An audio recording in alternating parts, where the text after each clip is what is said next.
ये जी देखें, सी पैक पर हम रुके हैं आराम गाह पर। थोड़ी देर हमने कहा रेस्ट किया, रेस्ट करेंगे अभी। फिर जो है ना, ये सी पैक से नीचे उतर कर हमने थोड़ा सा रेस्ट किया।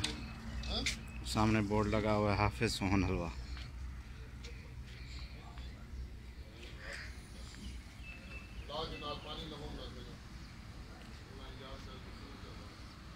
अभी थोड़ी देर सफ़र करने के बाद फिर हम इंशाल्लाह रवाना हो जाएंगे।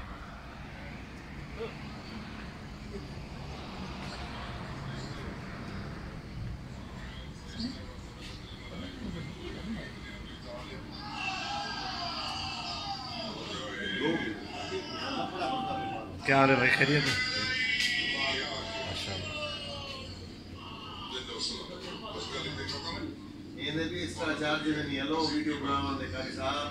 ठीक है, कारगिल।